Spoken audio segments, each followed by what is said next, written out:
Les amis, Nilo il est très fatigué, il a pas dormi, il a fait nuit blanche, on va lui faire un pré-workout de gros enculés. Donc là on a Nitrox, là on a Glycérol, là on a Citrulline et là on a C4. Donc je pense que le pré il va enculer sa mère. Les gars, sur Instagram, vous avez été beaucoup à me dire que vous vouliez plus de montage énervé. Du coup là on va repartir sur des classiques bien énervés, bien gros entraînements d'enculés. Donc allez me follow sur Instagram. 4 scoops de Citrulline. Wesh mais Ça va pas se mélanger. Mais y'a que moi qui va voir ou on est deux? Non, y'a que toi là. Hein? Mais t'as vu 2 scoops? On gardera pas mon. Ah j'ai tellement envie de voir. En vrai c'est vrai, ça me donne envie de Ah voir. mais tu sais que ça c'est vraiment la grosse frappe. Genre là vraiment ça va t'enculer pour le jeu. Ça... c'est toi? Ça vient d'exploser. Miam miam miam le pré. Miam miam miam. T'es deux là.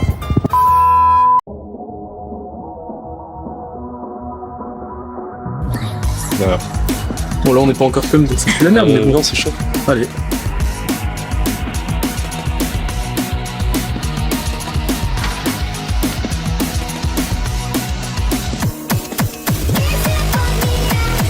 Allez gros.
Bonjour tout le monde. Avant tout moi les gars je veux vraiment pas faire le donneur de leçons, le donneur de conseils alors que je suis un gamin qui a rien vécu, j'ai que 20 ans.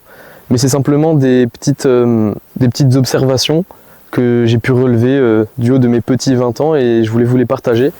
Et du coup les gars, pour venir tout simplement aborder ce sujet, je vais tout d'abord vous raconter mon enfance, ma jeunesse. C'est une dinguerie de dire ma jeunesse alors que j'ai que 20 ans, je suis en plein dedans. Je vais plutôt dire mon enfance, mon adolescence. Donc moi tout simplement mon enfance, relativement normale je pense, avec la chance d'avoir mes deux parents aimants, une bonne famille. Et malgré tout, j'étais très dans mon monde.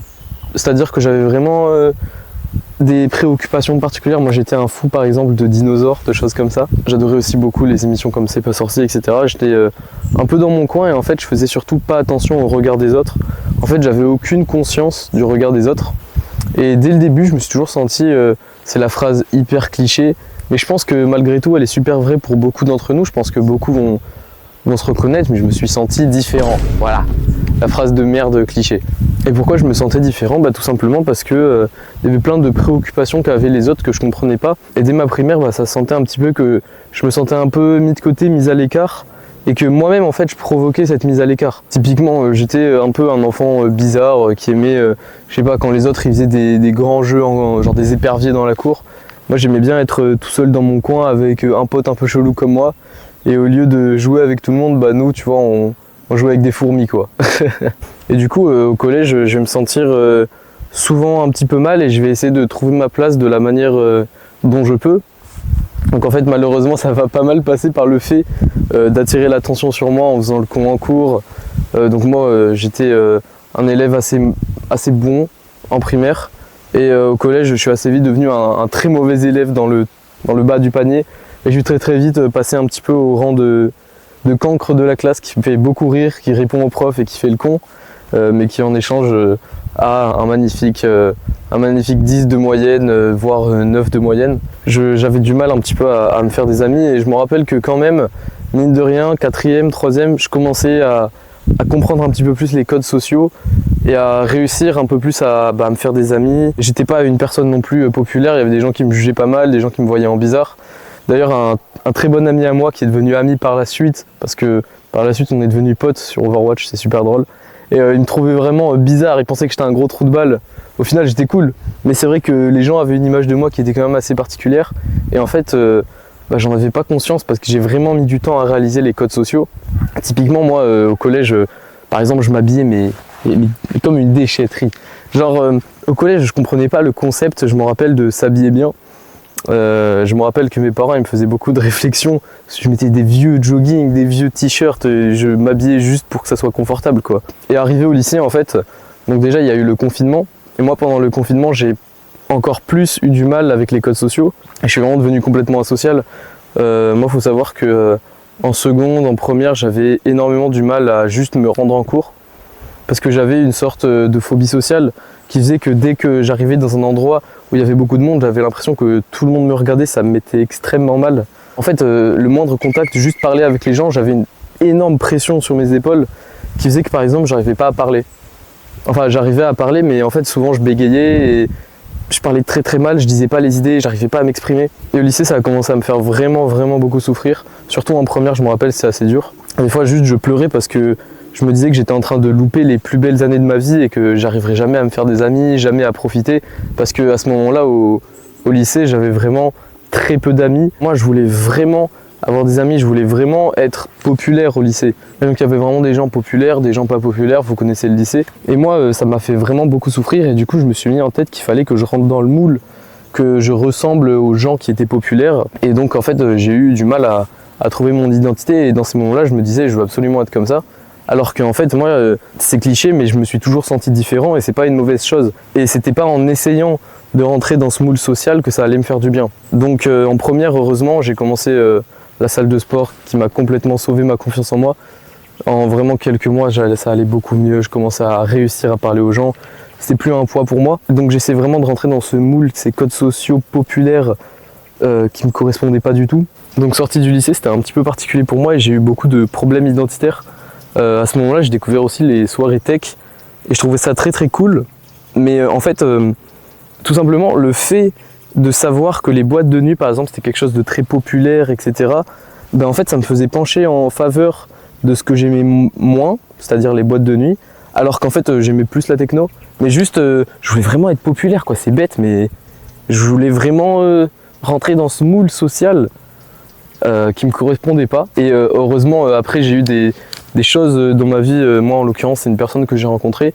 Et cette personne m'a donné tellement confiance en moi que j'ai décidé d'embrasser tout simplement la personne que j'étais et que j'avais toujours voulu être et de la sublimer. Et c'est comme ça qu'aujourd'hui, je suis très fier de ce que je suis devenu, très fier de ce que je suis. C'est la plus belle des choses parce qu'en fait, quand tu te développes dans ta particularité, c'est ton truc à toi. C'est le truc où tu vas être le meilleur. Tu peux exploiter un potentiel que les autres ne vont pas avoir. Mais ce que je veux dire, c'est que je pense vraiment que le prime de l'être humain, c'est être spécialisé dans quelque chose qui te correspond. Il ne faut surtout pas, pour moi, se conformer à des codes sociaux qui doivent définir comment tu dois être. Si tu aimes quelque chose de très particulier, qu'il n'y a que toi qui aimes ça, et tout le monde va te trouver bizarre parce que tu aimes ça, parce que c'est pas quelque chose de populaire, c'est pas quelque chose qui vend du rêve. Je pense vraiment que si tu affiches cette chose avec confiance en toi, tu vas pouvoir l'afficher de manière rayonnante. Donc j'ai typiquement un exemple, je connais 2 personnes qui font du beatbox. Il y en a un, c'est vraiment quelqu'un de... On va dire que quand c'est lui qui fait du beatbox, ça paraît pas comme quelque chose d'extrêmement cool, vous voyez, même s'il est très doué. Et à côté de ça, j'ai un autre ami qui fait du beatbox. Lui, il fait aussi du street workout, il est super musclé, il a beaucoup de confiance quand il parle, beaucoup de rhétorique, il sait rendre un petit peu tout intéressant. Il a une capacité sociale absolument merveilleuse. Franchement, je rêve d'avoir ces capacités sociales. Et en fait, ce gars-là, quand il fait du beatbox, ça paraît super cool. Genre, il voit tellement de gens et à chaque fois, il leur fait ses trucs de beatbox et tout le monde trouve ça trop cool, quoi. Parce qu'en fait, il amène avec tellement de confiance. Je pense vraiment qu'on peut atteindre un prime social avec absolument n'importe quel centre d'intérêt, que ça soit des phases de ta personnalité qui sont particulières ou quoi. Je pense qu'avec vraiment de la confiance, Et en devenant bon dans un domaine, tu peux absolument tout apporter et rendre tout socialement très attrayant. Yo les gars, je suis en train de faire le montage et je me suis rendu compte que j'ai quand même oublié de parler de la conclusion principale de la vidéo, donc je vais me corriger ici. En fait, tout simplement, je dis qu'on peut rendre tout socialement attrayant. Sauf que le but pour moi, ce n'est pas d'être tout le temps socialement attrayant. Parce que même si on peut l'être sans se travestir, en fait pour moi être socialement attrayant, ça doit être une conséquence de notre confiance en soi. En fait le goal à Chase, c'est vraiment cette confiance en soi. Et c'est ça qui va la rendre attrayant, mais c'est pas ce qui est à Chase, être attrayant socialement. Par contre, je pense que ta confiance en toi, elle va venir tout simplement de littéralement la confiance que tu as en tes capacités. Et je pense que la validation sociale, même si elle doit occuper une place minime dans ta confiance en toi, elle est obligée d'en occuper au moins une petite partie. Et savoir que tu peux t'afficher exactement comment tu veux et que la plupart des gens ne vont pas te juger, te trouver extrêmement weird, etc. C'est quand même un gros boost de confiance en soi. Moi, je suis absolument admiratif des gens qui s'en battent complètement les couilles du regard des autres. Mais perso, j'en suis absolument incapable. Après, moi, je pense malgré tout que justement, c'est en s'en battant énormément les couilles de ce que la grande masse des gens va penser, que tu vas tout simplement avoir des gens qui te ressemblent vraiment, qui vont te rejoindre et au moins tu sauras toucher les vraies personnes que tu dois toucher. Donc vraiment, exploiter ces singularités, c'est vraiment la priorité. Et de toute façon, si tu as peur de faire ça, sache que tu deviendras forcément un minimum socialement attrayant. Donc tu n'as absolument aucun intérêt à essayer sincèrement de rentrer dans un moule et dans des codes sociaux, alors que tu peux vraiment être la meilleure version de toi-même à ta manière et être absolument rayonnant socialement en plus, quoi. Mais ça doit pas être le goal, quoi. Faut pas que tu passes ta vie à essayer de chase le regard des autres de la manière la plus positive possible. Une dernière petite observation que j'avais aussi oublié de dire dans le tournage principal. Globalement, si tu as du mal à construire ton identité, c'est assez simple. Tu regardes dans la vie tout ce qui existe. Genre dans tes passions, les centres d'intérêt ou les cultures que tu peux aimer. Et tu regardes qu'est-ce que tu trouves cool. Tu vas prendre un truc cool de chaque truc. Ensuite, tu vas juste tout assembler, mettre ensemble, et tu vas faire un genre de Lego à la con, tu vois, avec des pièces qui viennent d'un peu partout, et tu deviens juste quelqu'un d'hyper intéressant, même si t'es dans ta particularité, tu vois. Tu seras hyper inspirant et tu pourras transmettre plein de choses aux gens, c'est super génial. Genre, je vais faire un petit exemple pour moi. Moi, j'aime quoi dans la vie ? En vrai, j'aime plein de trucs, mais on va prendre vraiment les domaines principaux pour faire simple et rapide. Bon, moi, de base, j'ai toujours aimé...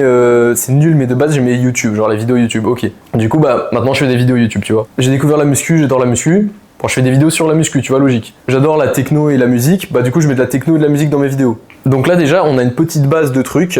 Ça fait quoi ? Ça fait techno, muscu, vidéo. Déjà, ça fait une identité, tu vois. Du coup, maintenant que j'ai techno, muscu, vidéo, je dois faire les meilleures vidéos possibles. Parce que j'adore les vidéos, je veux vraiment essayer d'avoir la meilleure qualité possible, le bon montage, rendre mes vidéos intéressantes. J'adore la muscu, donc je veux être le plus balèze possible, avoir le meilleur physique possible, progresser le plus possible, etc.